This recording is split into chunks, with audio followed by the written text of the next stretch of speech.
Welcome to the Wednesday meditation. At this time, meditation is so important. We have no idea what is going on the planet. So we must center ourselves. And I'm tonight going to do Sa, Ta, Na, Ma. This helps you to remember things better. It helps you to get centered. If you have busyness of mind, it takes over and just brings you into peace. Sa, Ta, Na, Ma.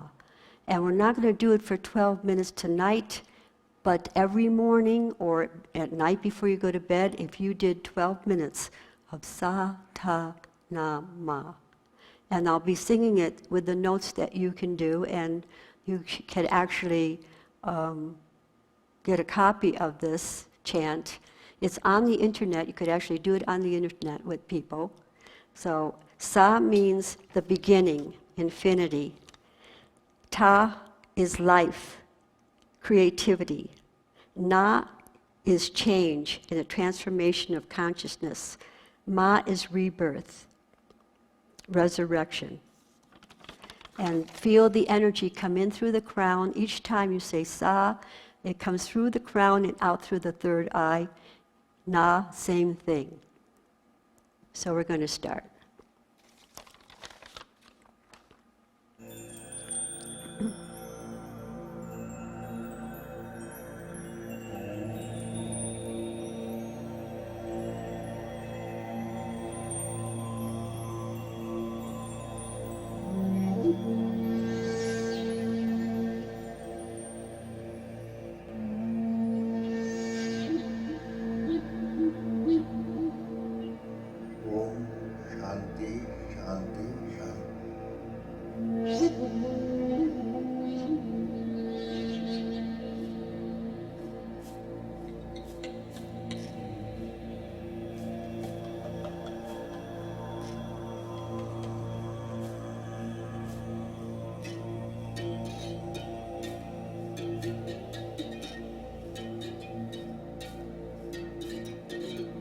Sa, ta, na, ma. Sa, ta, na, ma. Sa, ta, na, ma. Sa, ta, na, ma. Sa,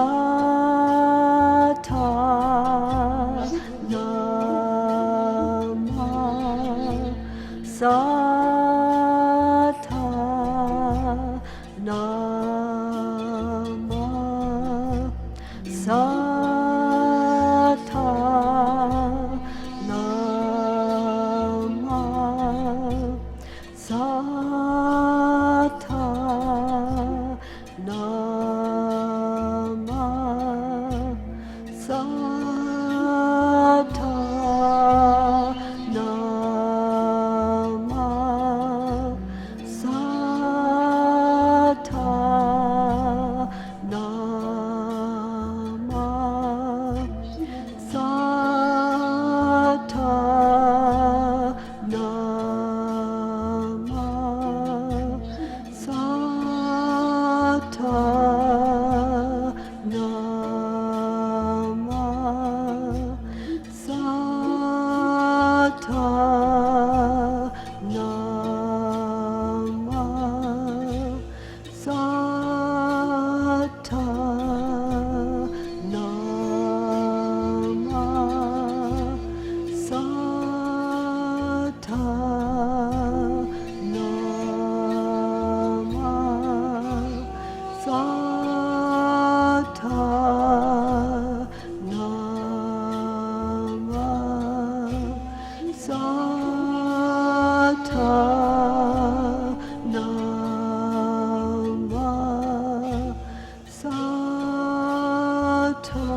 Nama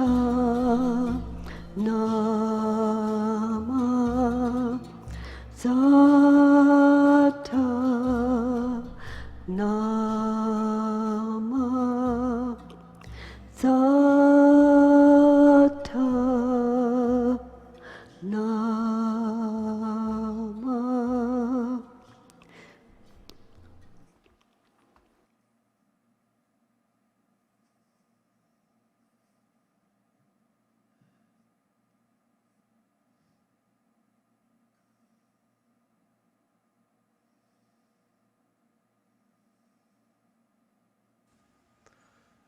Good evening, everyone.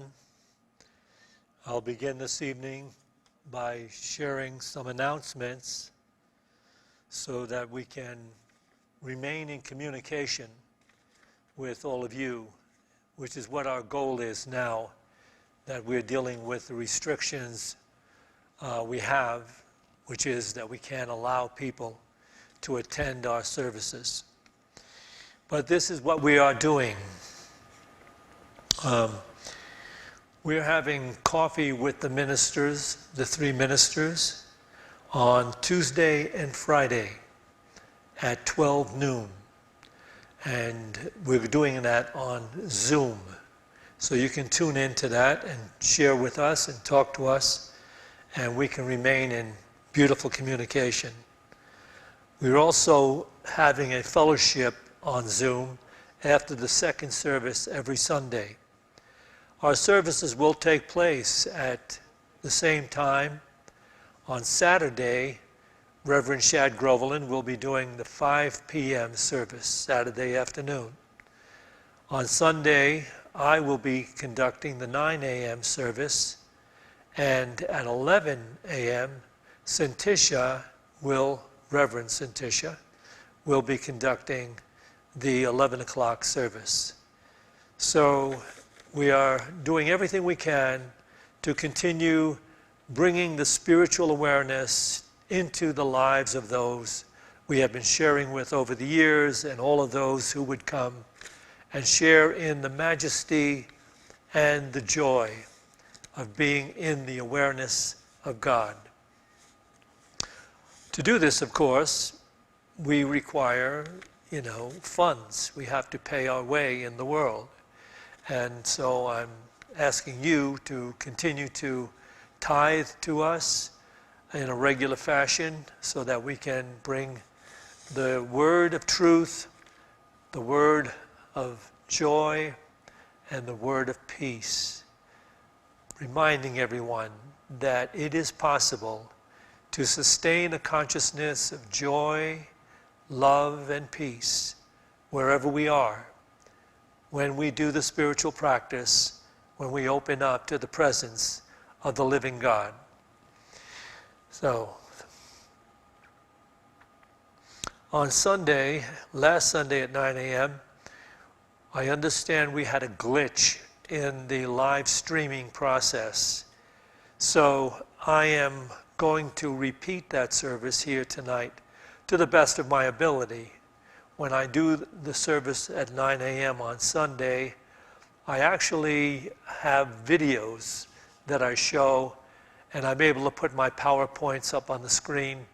So it's more expanded in a sense. But I brought my PowerPoints with me, and I'm going to share the same ideas that I shared on Sunday, which I understand didn't get through because the live streaming company was overwhelmed by the number of churches that were trying to do their visual services through them.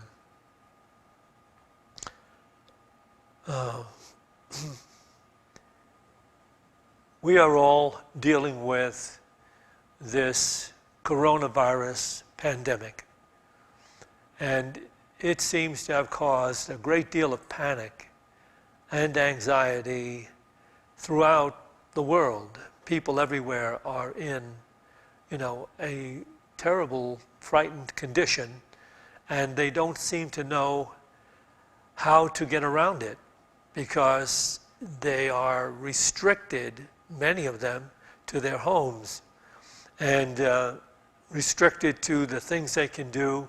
So the lifestyles that people were used to living, in which they could communicate openly with so many different people on different levels in different places, that has gone away. It is no longer in operation. So I feel like it's something we need to talk about from a spiritual perspective. The coronavirus is still sweeping the world, but there are a few scientists, certainly they're in the minority, who are saying that the symptoms of the coronavirus really don't, require the kind of panic and restrictions that we have been placed under. As I said, they are in the minority as of now. And whether or not that is true, that's something that each of us has to decide for himself or herself. And so with that said, you should know that we, at some point in our spiritual journey, as we make this journey from the limited personal consciousness to the universal consciousness, we will have to turn a deaf ear to the talking heads in the media, and even turn a deaf ear to the authority figures, because the voice we are seeking to hear is the still small voice of a living, present God. And that still small voice is often referred to in the scripture or in spiritual circles as the Word. It is said that the Word is within you. And it is true that God so loved the world that he didn't send a committee. He didn't send a news group from Fox News or CNBC. God sent his Word to reside within us, something we could rely upon to guide us in our lives, so that we could live effective, joyful, harmonious, wonderful lives. And that Word has been with human beings down through the ages, since the beginning of time. That Word has existed within every human being. And of course, we could look at this and say, well, it doesn't seem to appear very often in the lives of so many, many human beings. That happens to be the case, and what we need to do is we need to continue to bring forth the idealism that we need to follow in order to break away from the thinking of the world, to break away from the talking heads of the world, to break away from the authority figures of the world. I remember when I was attending Bangor Theological Seminary, which I attended for 1 year, and it was through a series of really interesting circumstances which happened, and I wound up going to Bangor Theological Seminary in Bangor, Maine.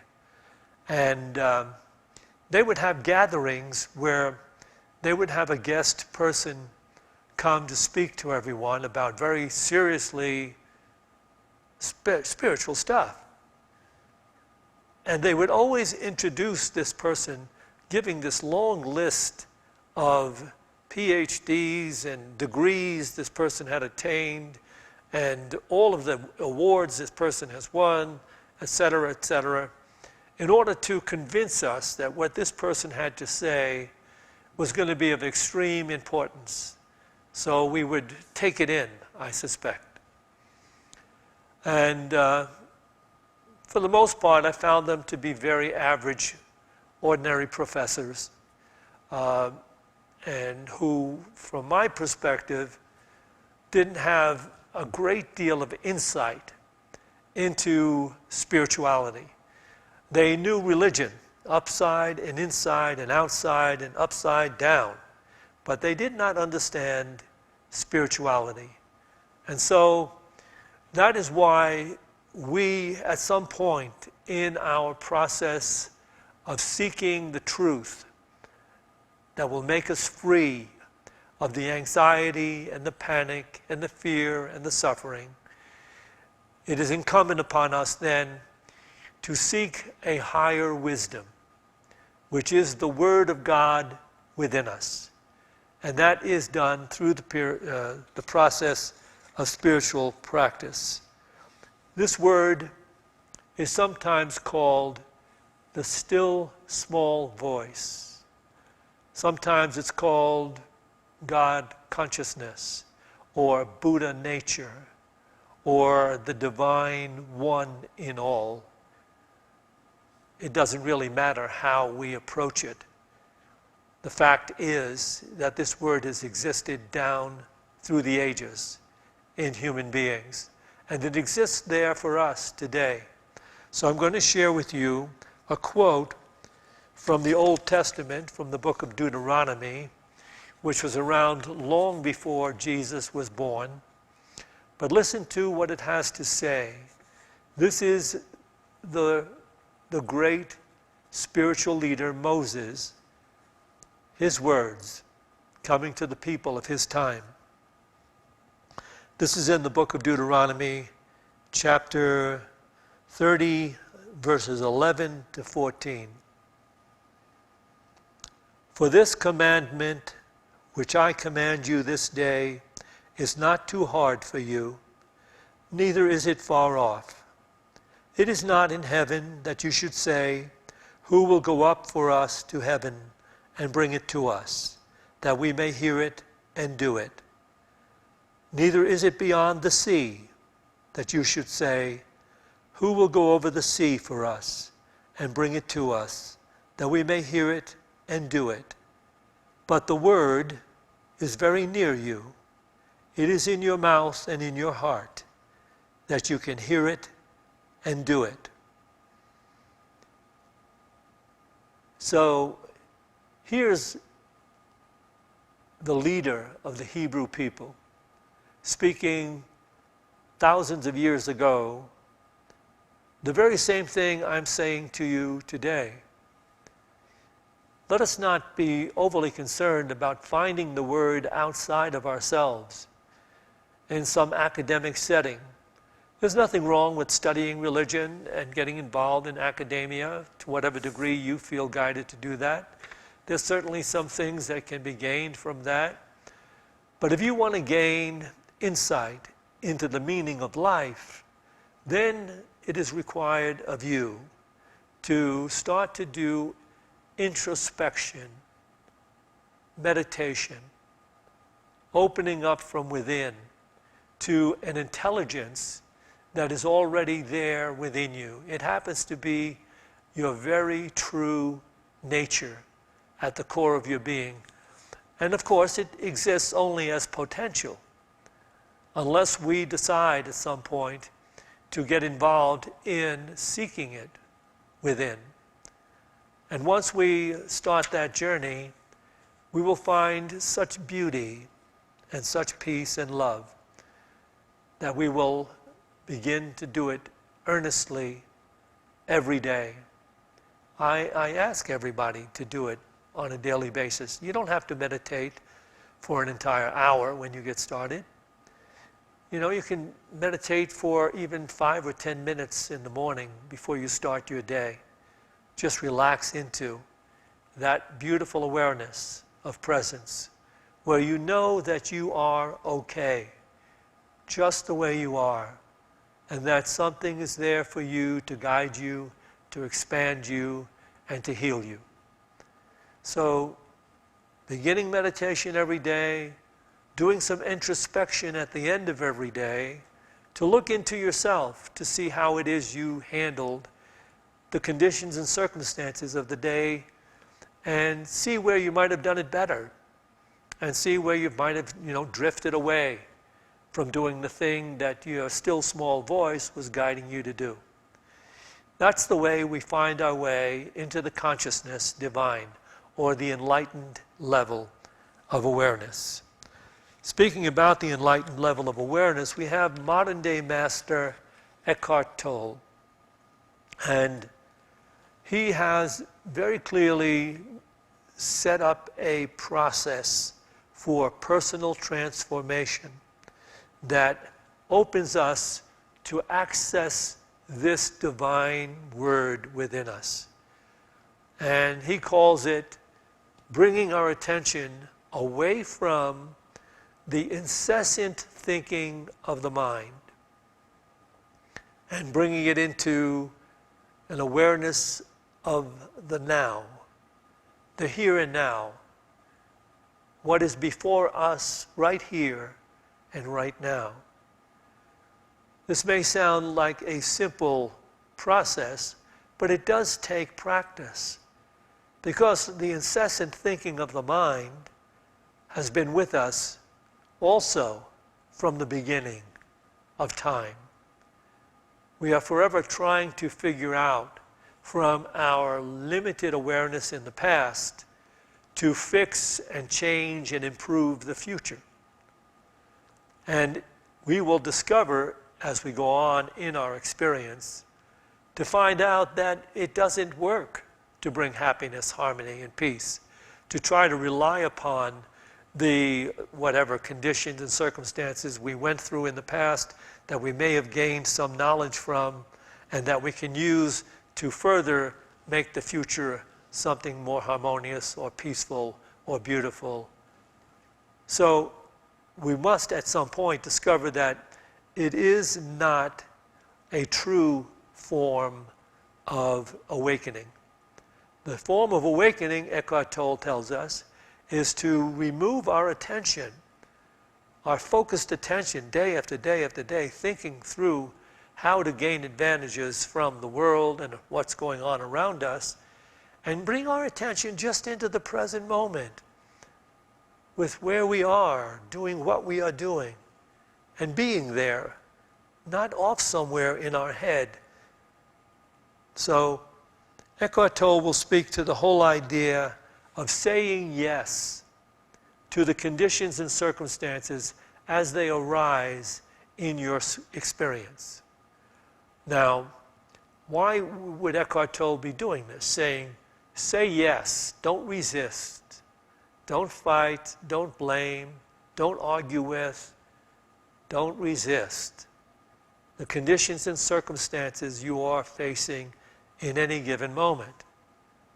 He is saying that because in reality, circumstances do not rise separate and apart from us. Circumstances arise with us, not separate and apart from us. The illusion that they are separate and apart from us is what creates fear, because we think that some way and somehow some of these circumstances are very threatening to us, that they not necessarily have our best interests at heart. And certainly that goes along with the people that arise around us and the conditions that we see ourselves in. But that is what this personal transformation is all about. And if we learn to be brave and say yes to conditions and circumstances, we will discover how to receive insight moment to moment to moment on how to live life and deal with life in a more appropriate manner than trying to figure it out and stew in it and run through it and run to this counselor or that counselor, or try to figure out where we can find a way to get through or change our lives to this way.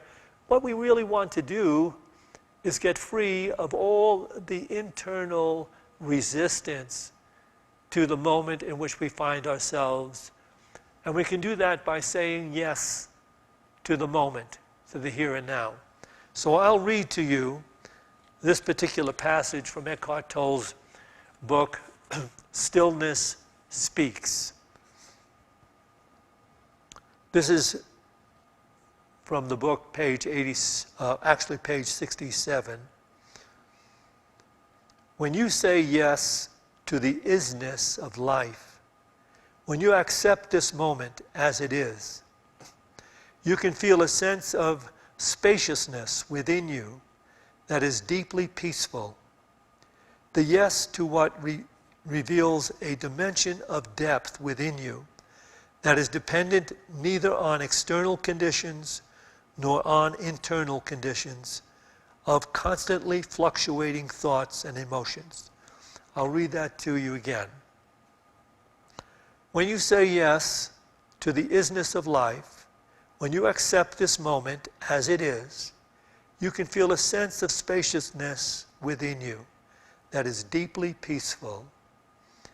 The yes to what is reveals a dimension of depth within you that is dependent neither on external conditions nor on the internal conditions of constantly fluctuating thoughts and emotions. So he's giving us the pathway into peace, the pathway into insight. What he's talking about is accessing this deep, divine core of being that we refer to as the Christ within, or the still small voice of God, or insight. And when we do this practice, saying yes to the conditions and circumstances, we immediately have a peace that surpasses the understanding of the world. Because the world and the thinking of the world only allows peace when a person in the personal is meeting his or her desires, expectations, demands, point of view. And so we're not talking about the thinking of the world here. We're talking about the mysticism that brings us into the consciousness divine, where we live in a more expanded awareness and have insight into everything that we look upon, never seeing it as being separate and threatening to us, but always seeing it as a part of life that we can flow with.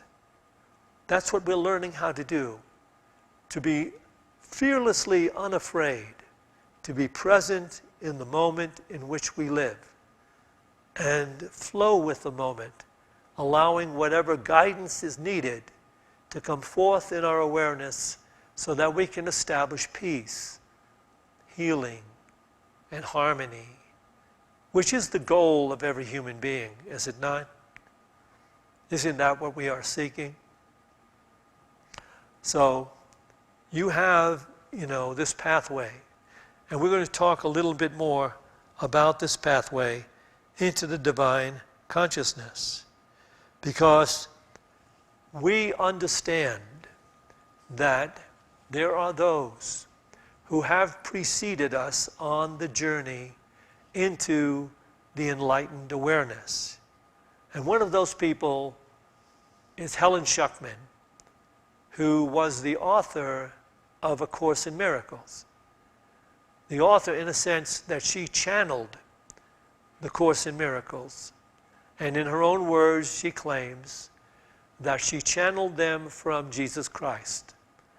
So A Course in Miracles was written over a 7-year period. And every day she would find herself doing this writing, really a form of dictation from Jesus Christ. And so we have those books for which she received not a penny. She never accepted any financial remuneration for creating what are some of the most dynamic spiritual books ever brought into manifestation. And I'm going to read to you a passage from the Course in Miracles text in keeping with what we are talking about, this divine idea of circumstances being one with us. I'm reading from page 415 in the Course in Miracles text. Projection makes perception. The world you see is what you gave it, nothing more than that. But though it is no more than that, it is not less. Therefore, to you it is important. It is the witness to your state of mind, the outside picture of an inward condition. As a man thinketh, so does he perceive. Therefore, seek not to change the world, but choose to change your mind about the world. Perception is a result and not a cause. I'll read this to you again, especially if you're tuning in and are not familiar with A Course in Miracles. This is the kind of thing that you can meditate on. So just listen to it very carefully and see if you can make some kind of contact with this mystical point of view that is being shared here. Projection makes perception. The world you see is what you gave it, nothing more than that. But though it is no more than that, it is not less. Therefore, to you it is important. It is the witness to your state of mind, the outside picture of an inward condition. As a man thinketh, or as a person thinketh, so does he perceive. Therefore, seek not to change the world, but choose to change your mind about the world. Perception is a result and not a cause. This truth will become very apparent to anyone who begins to practice meditation on a regular basis, which is what we are going to do right now. We're going to practice withdrawing our awareness from the incessant thinking of the world and from the world itself. We're just going to relax into a quiet place. And in doing that is allowing this more refined, expanded awareness, this energy, to rise within us. As we do this, we're going to begin with our Tibetan bowls that are calibrated in such a way as to synchronize with the 7 energy centers of the mind that gives expression to the body. And while we do that, we relax in that beautiful vibration. And then at some point, we will enter a period of silence. And if you don't have a particular meditation technique, you can use this idea. Use this as a mantra. Everything I look upon, everything I see, is only God revealing me. Everything I look upon, everything I see, is only God revealing me.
share about 10 minutes of silence together.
Let us take a few moments to pray for those whose names have been submitted to our prayer list.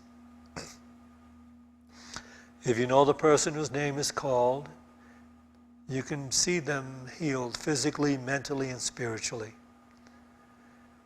If you just don't know the person whose name is called, just let the idea that you're okay just go to the name. You're okay in God.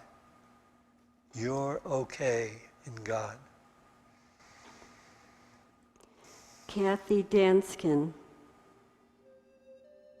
Deb McKee, Jack Martell, McIntyre family,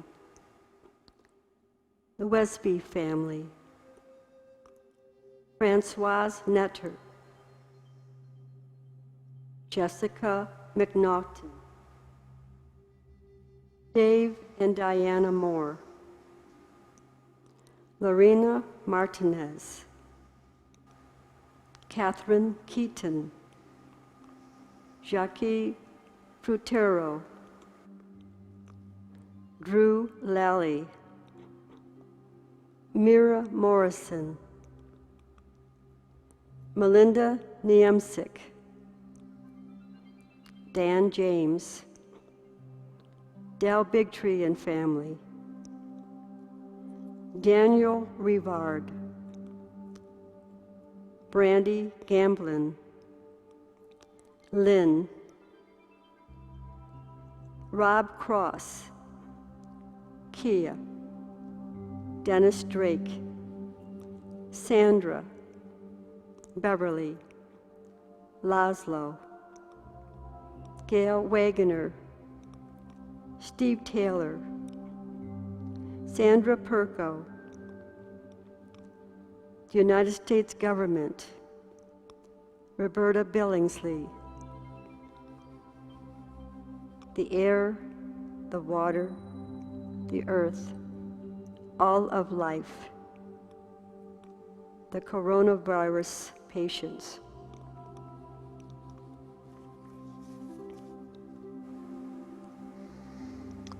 Let us take a moment to visualize the coming of the divine awareness into the consciousness of everyone sharing this Boulder community with us,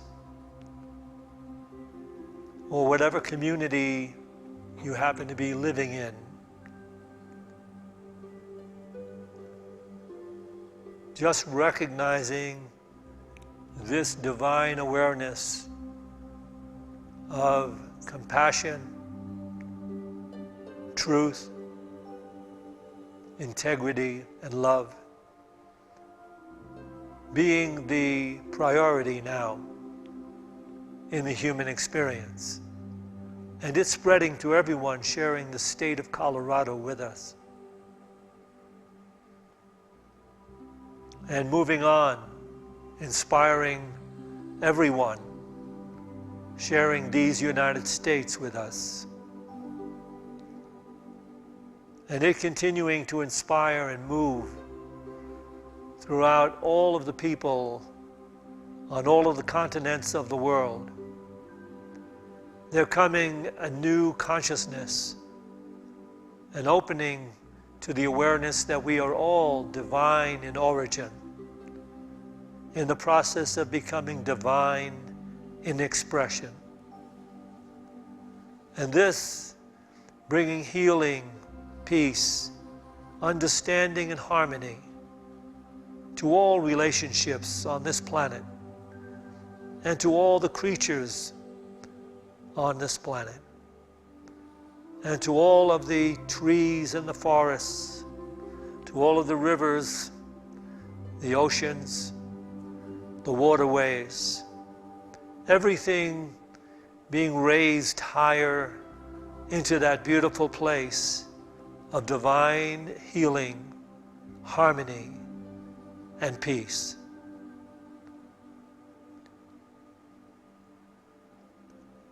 And with this firmly in our visualization, we pray. The light of God surrounds us. The love of God enfolds us. The power of God protects us. The presence of God watches over us. Wherever we are, God is. And God is love. To this we say, Amen.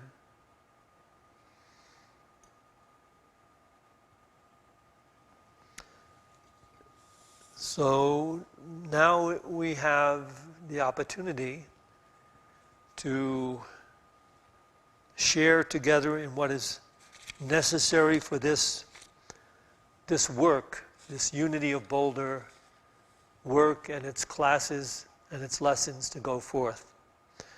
That is, we're asking you who are tuning in to find the donate button on your screen and make a fair donation to Unity of Boulder. It will be very appreciated in helping us continue to do the spiritual classes and services that we do. I want to remind you as well that we have community with the three ministers on Tuesday and on Friday in the afternoon at 12 noon actually. So we'll be having our little coffee conversation on Zoom. And again, after the final service on Sunday, which is at 12 o'clock, we will have fellowship on Zoom with all of those of you who want to tune in. Again, if you're really seeking to be in touch with what is truly valuable, our services, our regular Sunday services, are at 9 a.m. and 11 a.m. on live stream and also on Zoom. And you can also tune in on Saturday to 5 p.m. service with Rev.Jack Groveland. To everyone, thank you for sharing this time and place with us. Carry this meditation ideal with you. Practice it in whatever way you feel comfortable in practicing it, and let it be the guiding light for you as you expand your awareness to take in the realization of the presence of God in every person, in every place, in every condition. Good night, and God bless.